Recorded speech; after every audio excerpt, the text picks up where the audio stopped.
Добър вечер на всички, които имат привилегията да бъдат в свободна зона с мен, Георги Коритаров.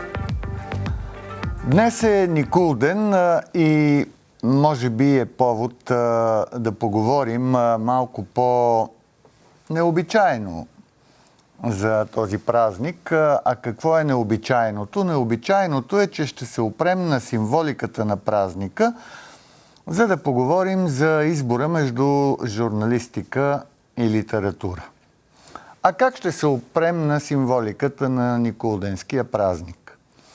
Както знаете, има съвременни публицистични предавания, в чиято основоположена традиция като начало стои разказването на по някой анекдот. Така и аз днес ще разкажа един стар социалистически анекдот. В основата му като сюжет е един разговор между първия и 12-ти етаж на една от големите социалистически панелни сгради в един от крайните квартали на столицата. Разговаряли Пенка и Мария. Пенка от 12-ти етаж се провикнала. Мария, а да знаеш, моя е хванал такъв шаран. Какво? Казала Мария. Моя е хванал такъв шаран. Нищо не разбрах. Какво? Такъв шаран е хванал моя. А другата отвърнала. Ти не гледай колко е голям, гледай му качествата на човека. Всъщност, какво е посланието и как извеждаме символиката на връзката между Никулден, никулденските шарани и избора между журналистика и литература? За да направи такъв избор човек между журналистика и литература, трябва да има качества. Или за журналист, или за писател. А за да направи истински избор, той трябва да си провери качествата. Така аз преди около 25 години стоях пред една стара Марица, българска пишеща машина, спомняте си ги, и се чудех пред белия лист първите изречения, които ще напиша начало на разказ ли да бъдат или на коментар. Нито ми се получаваше да стане разказ, нито ми се получаваше да стане коментар. В тези мъки над родния език, в крайна сметка, везните се наклониха в полза на коментарите, на анализите малко по-късно и на това, което се нарича публицистика, в последните години телевизионна публицистика. Аз така направих своя избор между литературата и журналистиката, като разбира се, напоследък си мисля, че той може и да не се окаже окончателен. Въпрос на натрупвания и на хрумвания, въпрос на избор на сюжет. А има какво да се разказва в днешна размирна България, кръстопътна България. Една България, която още като че ли не е стъпила в вярната посока в търсене на своята национална идентичност, на съвременната си физиономия и на опита си да стане консолидирана обществена система. Система, която има общи цели. Мой гост тази вечер е един млад човек, той се казва Мартин Цеков. Човек, който е завършил журналистика, работил е известно време и като журналист, затова ще го представим като журналист. Човек обаче, който е направил или прави в момента своя избор в посока на литературата. Не знам дали и неговият избор ще бъде окончателен, но той ми стана интересен по две причини. Първо, защото разказите, които ми изпрати и прочетох, наистина са обещаващи, и то обещаващи в този смисъл на думата, който не е просто поощрителен, продължавай, моето момче, да пишеш, може и нещо да напишеш, а наистина са обещаващи в смисъла на откривателство. Те откриват теми, откриват гледна точка към хора и към отделни човеци. Наистина представляват едни разкази, които разказват. Те не са плъзване по възможността на езика да подрежда изречения, а са проникване в съдби, в драми, в различни по-разгърнати сюжети.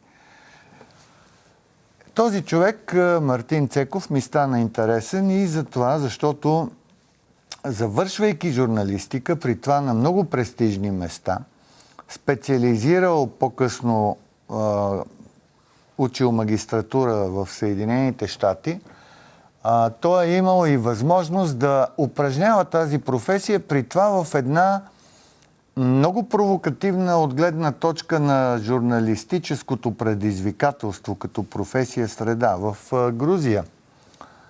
Затова с него ще ми бъде много интересно да поговорим за неговия избор, журналистика или литература. Разговорът ни ще започне след секунди, а вие, ако искате, можете и да се обърнете от балкона си към някоя ваша съседка или съсед, за да се похвалите какъв е уловеният от вас шаран.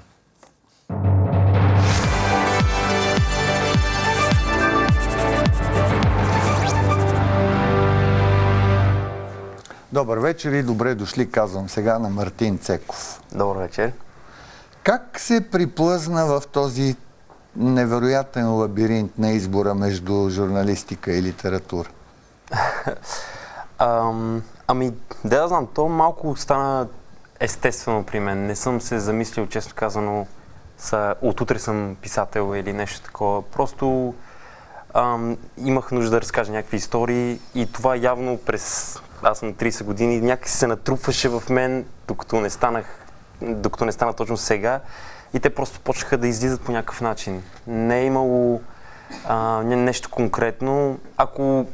Добре, може да се каже, че честно казано, след като се върнах от Грузия, нали, вие малко споменахте за това, загубих някакси малко вярата в журналистиката в България специално и се замислих, че имам нужда да разкажа някакви истории, които идват, които съм преживял, които съм видял и идват някакси от душата. Обаче, ето един много интересен повод да задълбочим малко разговора за журналистиката. Грузия е едно страшно наситено с журналистика място. И то с политическа журналистика. Грузия е една от страните, които са гранични за сблъсъка на две цивилизации. Западната цивилизация, цивилизацията на опита на Европа и Съединените щати да разширят атлантическото пространство, и от друга страна опита на Москва да задържи границите на постсъветското пространство там, където е бил бившия Съветски съюз. Не случайно в Грузия станаха най-острите сблъсъци, включително бяхме свидетели на военен сблъсък. Руските войски влязоха и фактически окупираха Южна Осетия и Абхазия, които след това под егидата на Москва бяха провъзгласени за независими в кавички републики. Нима световната журналистика не те привлече? Аз съм от Видин, от един много малък град, тук в България, много беден, и винаги някакси са ме привличали непривлекателни места. И Грузия ми се струваше точно такова място. Непривлекателно? Да. Непривлекателно от гледна точка на може би некомерциално, така да го кажем. И аз винаги съм мислил и все още мисля, че на такива места има истории за разказване. И аз усмихнах преди малко, докато говорихте за това, за конфликта между Грузия и Русия, защото аз, когато пристигнах в Грузия 2008 година, беше един ден преди да почне войната. Уникален шанс за човек, който се занимава с журналистика. Съгласен съм, и наистина Грузия е едно място, където има страшно много истории, на където и да се обърнеш. Политически, да, но там в същото време е много силно и влиянието на църквата. Страшно силно влияние на църквата. Ние си мислим, че тук има нещо такова, но не е точно така. И хората са доста праволинейни, следват праволинейно една църква, която е вързана с правителството. Няма такова осезаемо разделение между църква и правителство С там. всяко правителство или с определени политики? Църквата проруска ли е или е прозападна? Проруска, според мен. Това са моите впечатления. И там за църква наистина е опасно да се пише. Или пък за теми като права на нали, гей права или нещо такова. Спомням си дори, че веднъж написах нещо за правата на гейовете и отивам на работа следващия ден и ми извиква един човек в редакцията, нали, и казва, и аз казвам да, нали, а този човек оправя компютрите в самата редакция. И аз влизам, нали, той ме гледа, вика, ти ли си човек, който е писал това? И аз казвам да, и той, окей, нищо друго не каза, само искаш да види кой съм. Което беше малко странно, но от една страна, нали, интересно, но там има доста голяма цензура, като цяло. В Грузия? В Грузия, да. Доста голяма цензура. Да, но точно това е един от смислите на тази професия, журналистиката, да се опитва да пробие цензурата, да се зарови колкото се може по-надълбоко. Абсолютно. Аз мисля, че за да си добър журналист, като цяло не трябва да те е страх от нищо. Не трябва да се замислиш какво може да ми се случи, ако напиша това нещо. Защото така ти си слагаш самоцензура. Трябва по някакъв начин да имаш, според мен е много важно, едно качество за справедливост. И наистина да го имаш от малък това качество. Като видиш, че някой бие малко, нали, твой връстник и е някакси по някакъв несправедлив начин, трябва да се намесиш. Оттам според мен идва целият характер на журналиста. Ти имаш ли го? Ами аз мисля, че го имам, да. Но за мен, сега ще пита защо не съм журналист. Защо не искам да съм питам, журналист. интересно ми е как стана избор. Ами, де да знам, защото наистина аз съм учил в Американски университет в Благоевград и там това, което са ни учили, наистина главно са били западни така норми на журналистика и ценности, но и това нещо, което е че трябва да преследваш, трябва да имаш любопитство, трябва да преследваш факти, трябва да преследваш някаква история, не трябва да се отказваш. Наши идоли са били мои идоли, Бърнстин и Вудсворт, тези, които свалиха Уотергейт. Това е за Никсъновата афера. Това не го пускат и ние гледаме и искаш да си като тях. И след това се връщам в България, четеш нали, водеща медия и всичкото е преведено. Окей. Мисля, това го разбирам до някъде. Но не може, ако става въпрос, ти превеждаш хубаво, но става въпрос за мен. Примерно, аз съм политик. Не може да не дигнеш телефона да искаш един цитат от този човек. Да е по-достоверно малко. Това се прави. Прави се. Едва ли това е най-важното? Не. Това е образно казано. В момента за българската журналистика. Образно казано, но като цяло аз мисля, че повечето от българските журналисти, не искам да пославам всички по един знаменател, просто нямат морал. Много хора лъжат. Като цяло. Това е като в културата, според мен в българската култура. И е доста грешно да си журналист и да си такъв човек. Според мен има нещо сгрешено в тази оценка за липсата на морал, защото в случая категорията морал е много особена. Тя би присъствала, ако е общоприета, общопризната обществена норма. И тогава можеш да кажеш, че журналистите или някаква друга дейност не се придържа към тази обществена норма. Но в едно общество, което се намира в състояние не просто на преход, а на особена турбуленция или на свободно падане, дори ако използвам този израз, става дума за разпокъсването на една нравствена система на индивидуални морални ценности. И по тази причина е много условно да се говори за липса на морал. Какво значи морал? Ами аз не съм чак не съм толкова съгласен с това нещо, защото какво значи това не е Какво общоприятно? значи морал в журналистиката, според теб?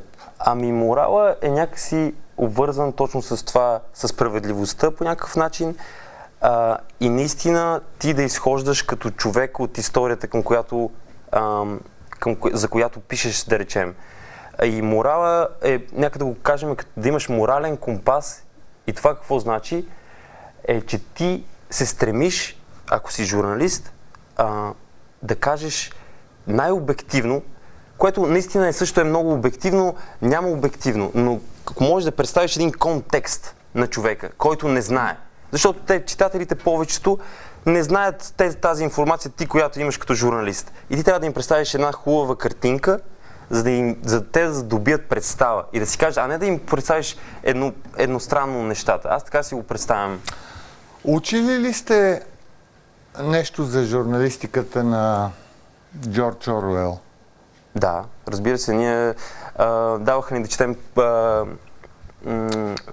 политиката и политически език, не си спомням как е на английски есето му, да убиеш слон, to shoot an elephant. Не съм много добър с превода на заглавията. За Испанската република, публицистиката. Да. Това също. За Барселона. Да. На мен той ми е любим също така писател, да.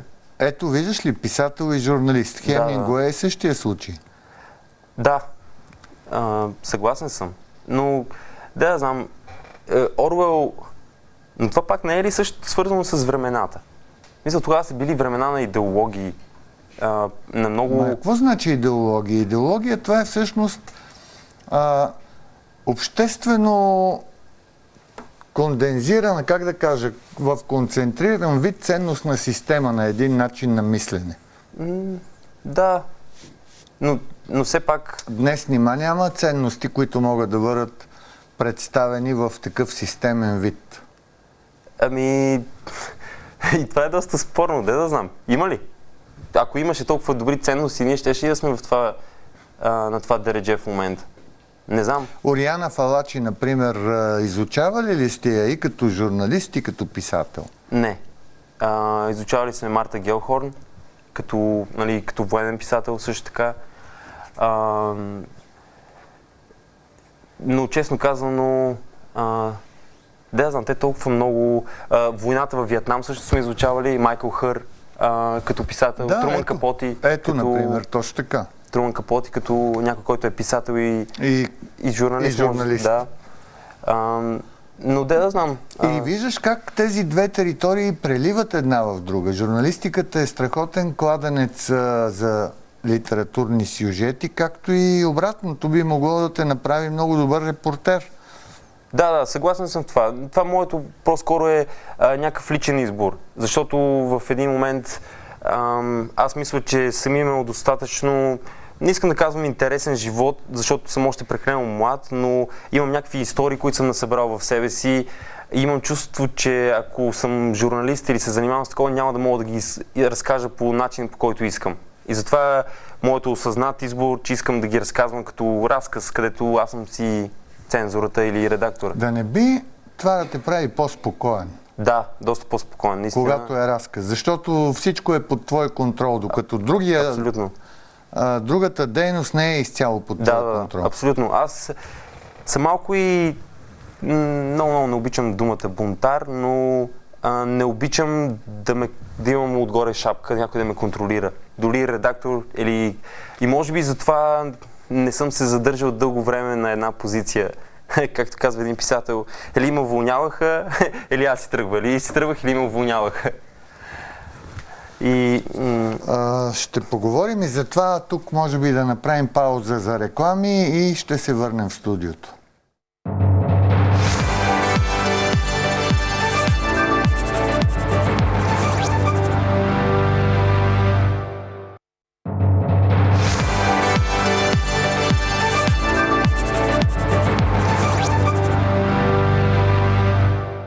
Вие сте с предаването Свободна зона. Продължаваме разговора с Мартин Цеков, човекът, който прави плавния преход от журналистика към литература. Стигнахме до там, че трябва да имаш морал, както казва Мартин Цеков, за да си журналист. Аз бих казал, трябва да имаш гръбнак, трябва да имаш хъс. Но също така гръбнак, хъс и много внимателно око трябва да имаш, за да правиш литература. Особено кратък разказ. Да, съгласен съм. Защо започна с кратък разказ? Защото ти се стори как да кажа, по-компактно, по-лесно за завършване като една цялост, или защото искаш да се развиваш в този жанр? Ами, аз честно казвам започнах да експериментирам с поезия, така да се каже, защото отначало имаше една такава несигурност в мен. Не съм сигурен дали имам мисли в главата, но не съм сигурен дали... Дали са твои ли? Да. И това, смисъл, че това е фактор. Много хора си мислят, че така се става, но не съм сигурен, просто нямах самочувствието, така да се каже, да почна да пиша нещо по-дълго.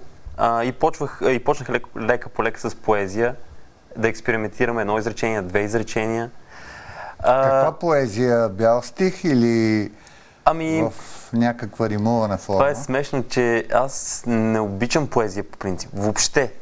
Въобще не обичам поезия, докато не прочетох поезията на Буковски и на Уитман. Но не, рима аз не обичам да римувам. Римите за мен са за рапърите по-скоро. И това смени са горе. Да. Не дискредитирам този стил, просто не е моят стил. Аз обичам някакви прости неща и... Това беше Анабел Ли, това е една от великите поеми на Уитман. Тази явно не съм е чел. Но, както и аз не казвам, аз наистина не съм вещ в поезията. Просто реших, че трябва да почна от някъде. И след това, когато написах известен брой стихове, реших, че трябва да почна следващата стъпка, нещо по-дълго. Просто като предизвикателство към себе си. Стиховете те упражняваха в образност ли? Да. В образност и наистина да пишеш неща, да записваш нещо, което идва от сърцето ти, от душата ти. Добре, но не беше ли чел преди това? По някаква идея за поезия нямаше ли при теб? Не, аз имах много голяма поезия, защото дори в американския ние имахме часовете по литература, трябва да четеш всякаква поезия, но аз не съм от типа хора, който запомня поезия или пък имена на поети. Просто не ми е направило такова впечатление, че да ме грабне поезията като цяло. Но ти спомена Уитман. Уитман, но наистина всичко дойде от Буковски. В смисъл, след като прочетох това, си казах, поезията май наистина може да изглежда добре и да звучи добре. Защо Буковски? Не знам, аз като цяло наистина съм много голям фен на него, защото може би мога да се отнеса към неговата история, житейска история. Той е бил пияница и така нататък, но... Ти пияница ли си бил? Не. Интересното е, че пък въобще много рядко пия. Но става въпрос, че той пише за хора от улицата, за бедни хора. Аз малко или много съм израснал горе-долу в такава среда. Учили ли сте Робърт Фрост? Да. Алън Гинзбърг? Да, абсолютно. Например, Гинзбърг би трябвало да ти е бил много интересен. Щом не съм го запомнил, не ми е направил толкова много впечатление, наистина. Аз се доверявам на това, което запомням. Ако наистина го запомня, на мен лично ми е направил впечатление. Кой български поет си запомнил? Нито един. Защото не си ги чел внимателно или защото... Васил Петров ли се казваше този стария, който е много стар вече, 90... Валери Петров, извинявам се. Той има някои хубави стихотворения, според мен. Той е един от гениалните български поети. Да, съгласен съм. Но истината е, че аз много... Неделята е тъжен ден за хора, изпитващи един за друг умора, държащи се един за друг едва. Добър е, да. И аз съм фен и на Радой Ралин, често казано, като цяло. Но от българите аз не мисля, че... Аз не съм много голям фен на българската литература като цяло. Защо? Просто не мисля, че по-голямата част от българската литература е добра. Какво си чел, за да го отхвърлиш? какво ли не, ако почнеш дори от подигото на Иван Вазов. Това не е трудно да полемизираш с подигото, това е друга стилистика. Но от съвременната литература, това, което съм чел, не ми харесва.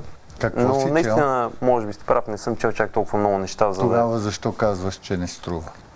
Ами защото аз взимам, гледам това, което се продава, така да се каже, и което хората харесват. Вкуса на хората, нещата, които харесват. И добре, говориме за нещата, които днешно време се случват, като писатели или поети. Георги Господинов, да речем, взимам някакви много по-известни Калин Терзийски, които съм чел. Иво Сиромахов съм чел, обаче там не искам да навлизам. И се опитвам, съдя по това, което хората харесват и го пречупвам през мен. И на теб не ти харесва? По-голям тези неща, не. Георги Господинов ми харесва, но не чак толкова. Наистина, не знам. Не искам да съм негативен към това нещо, но за това, което съм прочел... Естествен роман, която е така най-нашумялата му книга, може би първата, с която направи пробив, е преведена на доста европейски езици. Да. Мисля, че 17, ако не са вече станали и повече. Интересното е, че точно това, аз разбрах за тази книга. След това я прочетох и си направих труда да прочета коментарите от чуждите медии, от списания като New Yorker, New York Times Book Review, да видя какъв е отзива за книгата. Просто ми беше наистина много интересно. И като цяло е така. В смисъл, окей, добър е отзива, но не чак толкова добър, но книгата не е лоша. Но самият факт, че книга на български писател намира отзвук в американска литературно-критична статия в Ню Йорк Таймс, да речем, или Ню Йоркър, това си е съгласен. Аз казах, че той, според мен, Георги Господинов е наистина, ако може да се каже, на мен най-ми харесва от българските... А изучаваш ли това, което четеш? В смисъл стилистика, особености на повествованието? Да, доста внимателно, честно казано. Стремиш ли се да приличаш на някого? Защото ето, например, за тук или за вкъщи аз съм си го принтирал, защото по интернет са ми изпратени. Това са разкази. Работата, според мен, неизбежно, като почнеш да пишеш, то отнема някакво време, докато изградиш собствен стил, така да се каже.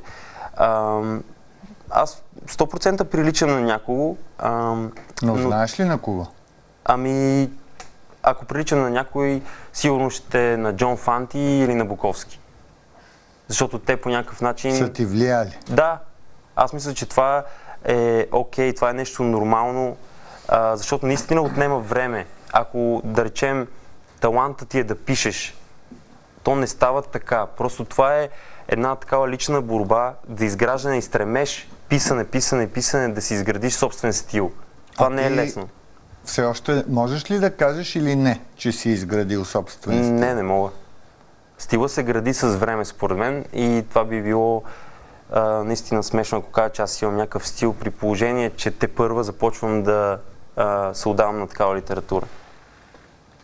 Изборът и на теми е много интересен. Малкото пространство, семейството, приятелите. Има много това, което е интригуващо. Така, изненадата е заложена в разкази. Има обрати, неочаквани развръзки.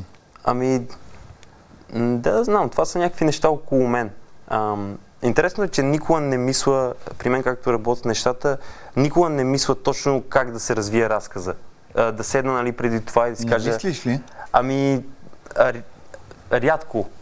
Рядко, наистина рядко. Просто това, както казах по-рано, са някакви истории, които са част от живота ми и аз отдавна, това съм си го казвал и на себе си, отдавна по някакъв начин съм ги написал. Просто сега излизат. Просто сега е този период, който... Това са истории, които са ти се случвали, или това са истории, които в основната им част са нещо, което ти се е случвало, върху което ти надграждаш художествена измислица. 90% от нещата са ми се случвали. Изцяло. Да. Това просто аз не мога да... Приятелката ми често ми казва: напиши нещо, измисли нещо по-интересно, нещо като към Кърт Вонегът, така фантазията ти да поработи, нали. Но при мен не става така. Винаги има нали, художествен елемент, някоя история украсяваш. Кърт Вонегът харесва ли ти? Да, харесва ми. Той, обаче аз не мога да пиша като него. Дори просто неговия акъл работи по различен начин, е работил по различен начин. Моя работи, гледам това, което е около мен, пречупвам, интерпретирам го и го пиша по някакъв начин. Интересувал ли си се от Йосиф Бродски? Учили ли сте го? Да, но не съм чел нищо негово в интерес на истината. Учили ли сте го? Ами, в американски не сме го учили в американския, не. Аз не си спомням да сме го учили. Защото той има много интересна съдба. Много интересна. Така ли? Какво се случва? Ами гонен, мачкан поради това, че мисли много различно още по времето на бившия Съветски съюз. Насила вкарван в психиатрично заведение, защото мисли твърде различно, което тогава се счита от идеологията за ненормално. Оказват натиск, избягва в Съединените щати и печели Нобелова награда за литература. Той също основно е известен с поезията си. Не знаех наистина. И публицистика такава. Аз много се вдъхнових преди време от историята на Никола Тесла. Той не е писател, нали, но... Изобретателя на той е просто гений. Да, той просто според мен е гений и гледах един филм и четох за него нещо, но аз като цяло, нали, не е необходимо да се вдъхнува от писател или нещо такова. Просто от някаква интересна история, от някой, който се опитва да прави това, което му е... всичко е за душата, човек. В смисъл, всичко трябва да се излива от душата. Не можеш да го правиш и да мислиш за това кой какво ще си каже или кой как ще реагира на това нещо. Просто ако ти идва това нещо, ти го пишеш или го правиш. Тебе идва ли ти литературата отвътре или просто го правиш, за да се харесваш? Не, аз никога не съм се опитвал като цяло да се харесвам на някого или нещо такова. Явно ми идва отвътре, щом го правя без никой да ме кара. Мен това винаги ми е критерий. Цял живот до сега правя нещо, нали, ходиш на работа и тук, защото се очаква нещо от теб, нали. И все някой те бута, така те кара, обществото те кара да го правиш това нещо. Аз съм склонен да гладувам. В смисъл, не ми пука, често казва, че няма да имам никакви пари. Как не ти пука? Кой ще те гледа? Ама в смисъл, кой ще ме гледа? Аз мога да живея доста икономично. И всеки нали опира. Пак трябва да живееш някак? Аз ако... това... Приятелката ми по-добре да не го слуша, ако завишеш от мен, аз ще да отида си да живея на село с баба ми. Аз нямам проблем с такова нещо. Защо точно пък с баба си? Защото ще ми е най-ефтино да живея там. Ще мога да си продуцирам, нали, да си произвеждам всичко, ако трябва да го погледам от икономическа страна. Ти можеш да отидеш да живееш там и да пишеш. Да. Обаче, нали, това е хипотетично говоря. Като цяло аз мисля, че в днешно време прекалено малко хора се замислят, млади хора се замислят за това да развиват таланта си и дали в тях има нещо, което някакъв талант, който да развият. Ето, това е ключов въпрос. Объркани ли са днешните млади хора? Ти объркан ли си? То си личи като говоря дори, че има някакво такова объркване, но не съм чак толкова объркан, наистина. Аз просто мисля повече върху нещата. Само, че ако наистина има впечатление, че си объркан като говориш, ако човек ти прочете разказите, ще си каже, че това са едни изящно подредени кратки изречения, което е основното качество не само за литературата, за краткия разказ, но и изобщо за литературата, но и за публицистика. Доброто кратко изречение. Това сигурно значи, че трябва да говоря по-малко. Не, напротив, значи, че има... Не знам, може би обмисляш изреченията. Да, обмислям. Когато ги пишеш. единственото нещо, което обмислям, да, това е добре, така го каза, е, че искам да е просто.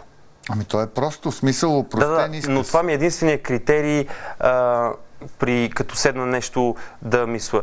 Да, наистина, може би не съм прав, като казвам, че въобще не мисля. Защото като почнах с разказите, това е първата, така да се каже, нали, книга с разкази, която съм написал. Сега в момента пиша роман, нали, и сега мисля малко повече за това, което искам да кажа. Това е подготвен сборник разкази на практика. Точно така.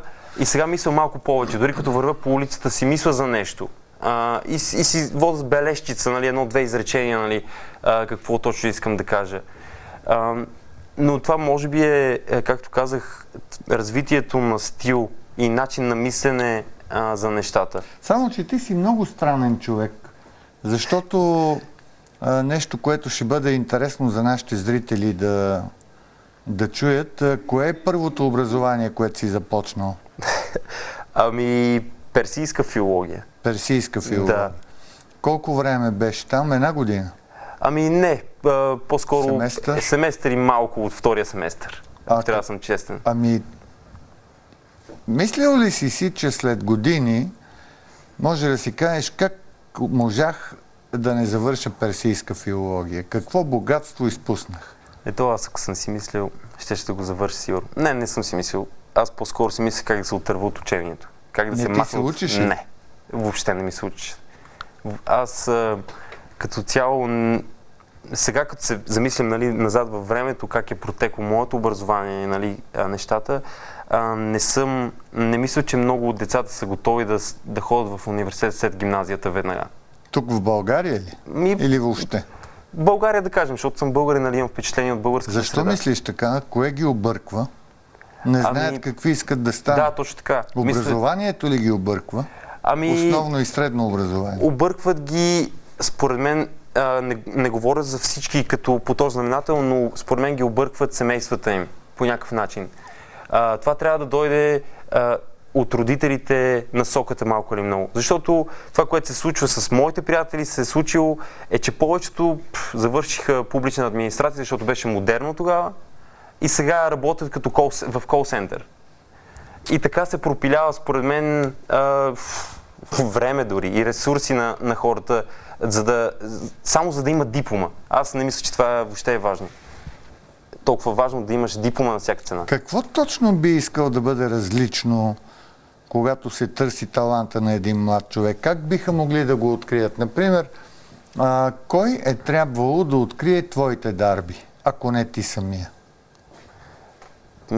Ами не знам. Наистина това е доста относително, но мисля, че докато растат децата по някакъв начин, и пак няма някаква формула, защото аз съм израснал в някакво семейство, където никога не са обръщали внимание на това какви са ми интересите като цяло. И съм стигнал до някакво осъзнаване, нали, на това, което искам да правя. Но аз вярвам, че трябва родителите да забелязват на едно дете, кое му е интересно, нали, то го прави подсъзнателно. И по някакъв начин да му дават някакви насоки. Не знам, наистина не знам, много е сложно. Този въпрос е много сложен. Не знам как се отговаря на него. Но просто не трябва да се ходи с капаци. Не трябва да се копира директно всичко от другите хора. А това се случва в момента и с младите хора, всички около мен. Всички са копия на копия. Копия на копия. И аз не казвам, че аз не съм до голяма степен. Залитат по модерното, което им се струва модерно. Абсолютно. И нали, няма лошо в това нещо. Не казвам, че това е трагедията на света, но не можеш да го правиш. То е трагедията на света, защото така се губи оригинала. Да, в днешно време доста се е загубила. Аз мисля, че в България има някаква доста голяма криза на идентичността. Ами тя е от край време на всички кризи. Да. И мисля, че младите хора наистина трябва да се замислят. Ето, например, ти казваш, българската литература не ти е интересна, нали, имаш някакви твои оценки, а всъщност си чел 2 автори и половина български. А не ти ли се струва, че преди да започнеш да развиваш твой стил, трябва да натрупаш впечатление от стила на другите преди теб. Ами, Не, че е задължително. не мисля така. В смисъл, съгласен съм с това, че трябва да натрупаш стил преди Впечатления. впечатления, но не мисля, не мисля, че моите впечатления трябва да дойдат от български автори. Аз никога не съм се стремил, не ми показа традицията. Аз никога не съм се стремил конкуренцията да ми е в България. И къде мислиш, че ще ти е конкуренцията? В Ами света? тя конкуренцията отдавна са починали моите, които искам да са ми конкуренция, като автори. Кои са те? Ами, както казах, Джон Фанти, Буковски, дори Вонегът не толкова, защото той е малко но Капоти, Селинджер. В смисъл... Искаш те да са ти конкуренция? Искаше ми се да са живи, но те... такива хора, аз такива хора се конкурирам сега. Се опитвам да е. Селинджер, какво обичаш най-много от Селинджер? Ами той, късите му разкази, но наистина... как се превежда? Catcher in the Rye, как се превежда на български? Спасителят връща. Спасителят връща, чел съм го на английски. Е наистина страшна книга. Да, тя е много стара. Да, доста стара. 30 и няколко години. Холдън Колфилд, главният герой, нали? Да. Аз направо, като не, че съм се идентифицирал с него, но наистина много силна. И само наскоро излезнаха дори негови неиздавани разкази, които също са доста интересни. Това е едно много интересно поколение. Ние го четяхме заедно с Заеко бягай. Сега се сещам, че наистина за Хемингуей се сетих. За Хемингуей се сетих сега в момента, като се замислих за автори, но в интерес на истината, значи Хемингуей е добър, много добър, всеки го знае, но той е малко не ми хареса чак толкова много. Той има една книга Безкрайен празник, която е страшна. Не само това. Не, аз съм чел неговите почти. С Богом на оръжията. Тежка, на мен ми е тежка. На мен ми беше много лека. А на мен пък много тежка, но като цяло нали, той също е... Но тези хора, преди да станат имената, които са станали в света, са писали, например, нали знаеш, Хемингуей е пишел прав с молив. Да. По 8 часа на ден. Да, това е доста По същия интересно. начин е пишел Брехт, който е пишел само с малки букви. Хърман Хесе също много ми харесва. Орвел, аз на Орвел съм учил всички неща. Ама не трябва ли да си направиш система за четене? Система... Защото ето казваш Кърт Вонегът. Кърт Вонегът има велика книга, Майка нощ. Чел ли не си? съм чел, не. Велика. Аз не мисля, че трябва да има... И то там има много силен елемент на съчетаване на реализъм и художествена измислица. Да. Какво не мислиш, че трябва да има? Ами, съгласен съм, че трябва да се чете, но като цяло не вярвам много в това, че този е правил така и ти трябва да си изградиш нещо подобно. Да не би просто подсъзнателно да те е страх от това, че като прочетеш, като почнеш да четеш, много може да се оплашиш и да си кажеш, никога не мога да бъда като тях. Аз вече съм се оплашил. Аз съм се оплашил отдавна, но не си го казвам това нещо. То, нали, плашиш се такъв и си кажеш, вау, колко е добър, как станеш толкова добър. Но не, това по-скоро е някаква... Използвам го като мотивация. Аз го чета и се опитвам да го забравя след това, да не ми влияе като пиша. Той е пасивен... Може да не ти влияе. Той е пасивен. Пасивното най-силно влияе. Може би, да, знам. Не знам. Но не се плаша в такъв смисъл, че по тази логика никой нямаше да се произвежда нещо добро. В смисъл, всеки ще да се оплаши от един и да спре. Не. Защото, например, аз винаги давам Буковски, защото той наистина според мен е гений в литературата. И толкова много експериментира и толкова много различни неща преплита в себе си, но той, например, така се оплашил, както той го обяснявал, от Джон Фанти. Сигурно. И е велик. И е станал след това велик. Да знам. Не мисля, че трябва да се плашиш. Няма как да не се оплашиш. Но да. Не мисля, че трябва да се плашиш, но няма как да не се оплашиш. А те под кого най-много те е страх в литературата? Ами, от никой, често казвам. Имаш ли усещане от време на време, че вече всичко е написано, всичко е казано? Доста често. И не само, че е написано, че всичко е снимано, че всичко е изказано, като цяло във всичко в обществото. Това доста често съм се замислил за него и как намираш ниша, нали, между това нещо. Радичков, например, интересен ли ти е? Йордан Радичков. Да, но често казвам, аз съм ги чел от тези неща от много отдавна и знаеш кой ми е интересен? Елин Пелин. Има логика. Има логика, Да. защото и той е голям майстор на късия разказ. Елин Пелин ми е И интересен. може да се каже, че като конструкция, като краткост на изказа, виждам обоснован интерес към Елин Пелин. Не знам, може би, защото като бях малък, нали, баба ми четеше, ни приспиваше някакви такива разкази, някакси подсъзнателно, но наистина ми е интересен той, по-скоро от българските писатели, ако може да се каже. Добре, а ти какви цели си поставяш? Страхуваш ли се да кажеш на глас, аз искам да стана един от най-четените и превеждани български писатели след 15 години? Не.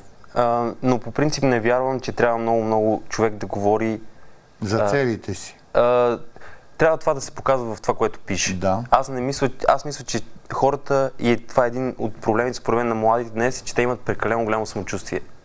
Аз не мисля, не казвам, че не трябва да имаш самочувствие, но трябва да си скромен. Ти ако си артист и пишеш или рисуваш или какво, всичко трябва да е в това, което го правиш. Добре, какъв разказ би написал за Грузия? Например, твоя период в Грузия и войните, които си видял. Аз веднъж се опитах да пиша за Грузия, но спрях, защото един разказ е много малко за Грузия. Нищо, напиши повече, напиши новела. Да, това съм се замислил, между другото, за него.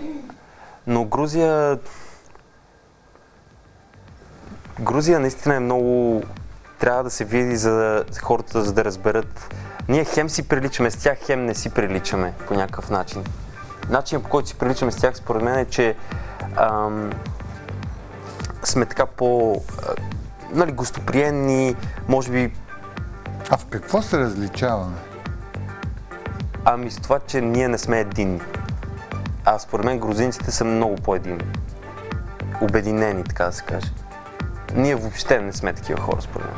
Отар Чивадзе популярен ли е в Грузия, защото тук е много превеждан като писател?